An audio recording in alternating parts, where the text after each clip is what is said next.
If you are at the stage in your business where you're starting to feel a little bit overwhelmed, chances are you may need to get an intern or hire a contractor or hire an employee. How do you make that decision? The framework that I'm going to show you today will apply to either one of those scenarios, but today we'll focus on how to onboard interns. One of my community members asked me this in the Production Business Accelerator, but this is going to apply to just about any industry that you're in, any type of profession, and any level of business that you are really looking to increase your capacity. So the purpose of getting interns is primarily to increase your capacity, because chances are it is taken away from your ability to do what I call revenue generating activities, or RGA. Let's have a look at it. Now, before I get into the step by step, there's some truths about interns, and I'm sure there's more things in this list, but I just want to put this out there because I have hired interns myself before. And here are some truths. One, they're going to require training, because if they had the skills, if they had the experience, if they knew how to create the results, if they knew how to manage the process, they would be selling their skills in the form of employment or contracts. Number two, you need to have empathy. So when you're working with an intern, they are not going to know everything, because the purpose of them being there is to learn, and the purpose of you being there is to teach. The happy medium is that the both of you get the desired outcome. They get skills and you get the task completed without you having to do it. But something very interesting happens when you don't have a clear process in place, where you realize, like, oh, wow, I am spending more time trying to coach up this person as opposed to doing the thing. And I'm going to help you prevent that, because you need to have a clear process. Last but not least, you need to have an accountability system in place. Now, an accountability system could come in many forms. As you guys know, it's 2025 and virtual work has really taken hold in society. So many types of work are being done from the home. So how do you keep track of people? Well, let's talk about it. So let's get right into it. I've broken this down into 5 steps. The first step is going to include making a list of all the tasks that you want them to do. The second step is getting the intern. The third step is training them. The fourth step is evaluating the result. And the fifth step is rinse and repeat. Let's do it. Now, when you're looking at first, you have to decide what it is that you want them to do. And the interesting part is, I've learned that many business owners, and I've been in this position myself, when they're ready to onboard an intern, they just want to dump all the tasks on them. But the very first thing that I would recommend that you do is to make a list. Second, document all the steps in that task in checklist format. And then 3, follow the steps to see if you do the task the way that you've written it. And what you realize is you probably don't follow your own process. Now let's see how to do this. Now I've made a list of 3 pre-generated tasks, and these are some things that I needed to be done at first. So send follow-up emails to a client after a meeting, manage my client bookings, research organizations in my local area that I may partner with. Let's break down bullet point number 3. Now, how do you even do this? What I would do is just go through the steps that I would actually do.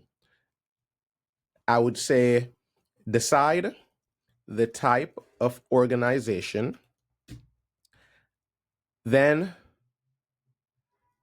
decide what information I need. I would then decide what I want to partner with them on. I would then create a partnership offer.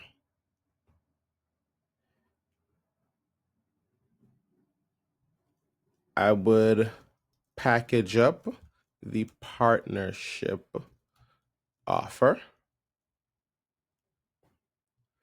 Then I will go to Google and research the type of organization I decided on first. Then I would add them to a spreadsheet.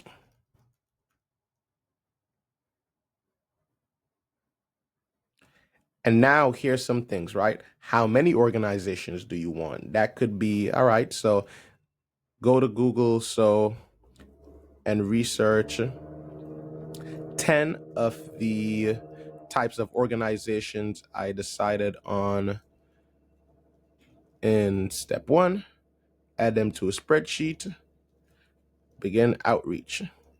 But then you realize, okay, well, what am I going to say when I begin doing outreach? Well, you may realize that you need to write an outreach script. Then you may need to test the script on real people. Then you edit the script and revise until you start getting yeses. So in general, this is exactly what I would do to break down a task. So let's go through it. I decide the type of organization. I'll decide what information I need, decide what I want to partner with them on, create a partnership offer. And for those of you who are not familiar with the word offer, that means you have a package pretty much, right? Like when you purchase an iPhone, you get, like, the offer is you get the iPhone, you get the cable, you get a backup cable, you get instructions, you get a manual, you get a box, right? That's the whole offer.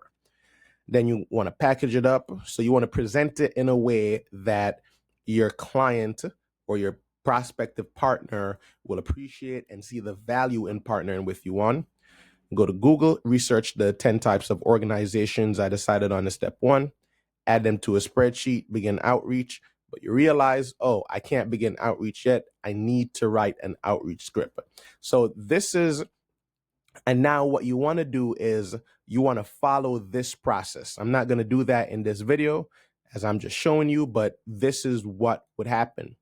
So now that you've made the list, documented the steps, now you want to follow the steps, and I'll leave that to you guys. Now, well, Jordi, how do I find interns? That's step number 2. What that is going to come down to is you want to create a job description. Now, you can do that with ChatGPT. You can do a good old Google search. I found one here on Wright State University.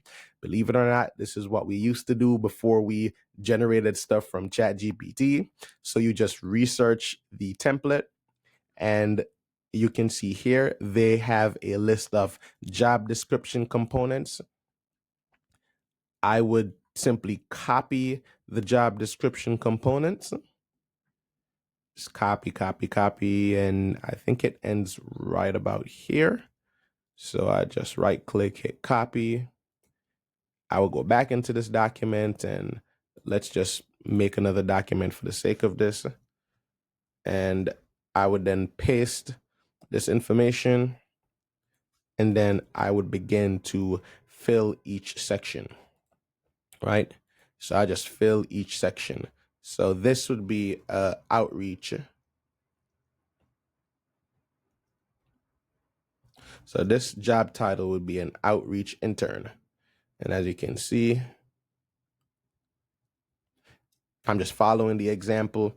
This is how you do it back in the days, right? Back in the days, only 2 years ago, 3 years ago. A job purpose. So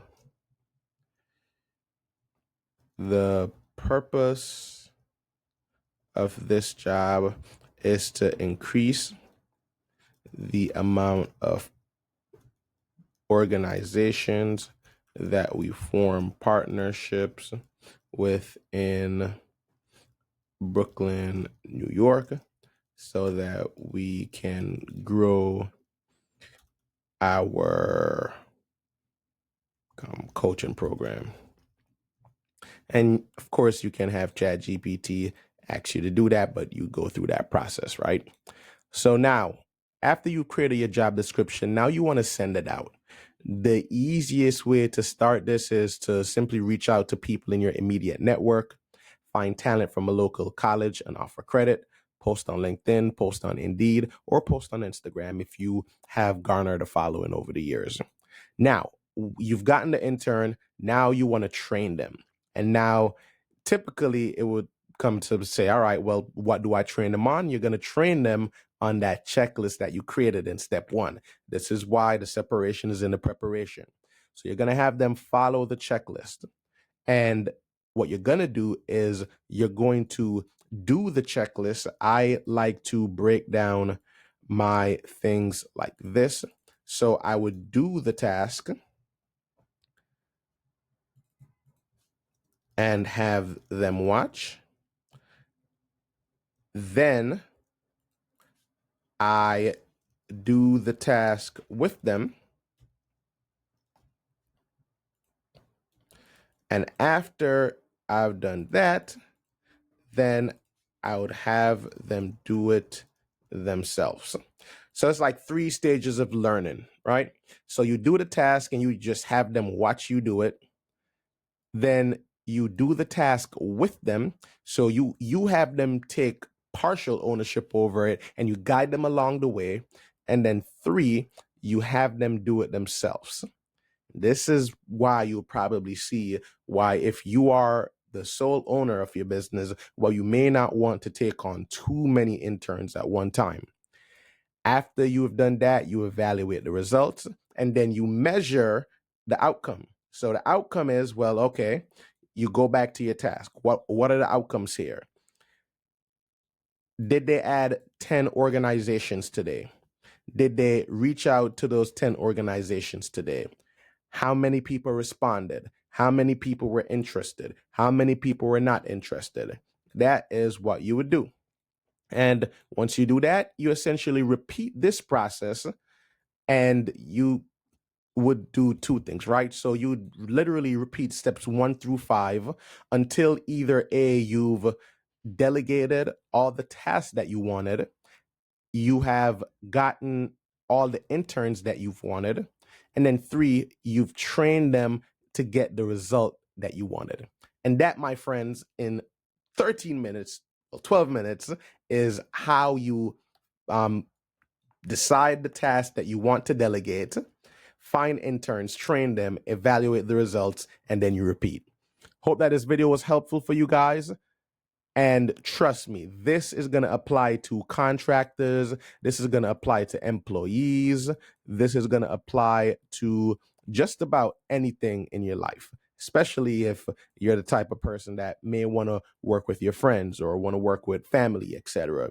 You have to treat this process with care and understand that anybody that you work with is going to require training. You have to have empathy, have a clear process in place, and an accountability system. So let me know what questions you have in the comments, guys. Hope this video was helpful. Give it a thumbs up, and I will see you in the next video. This is Jordi-Lakeem Foster, the $1 Million Photographer. Peace.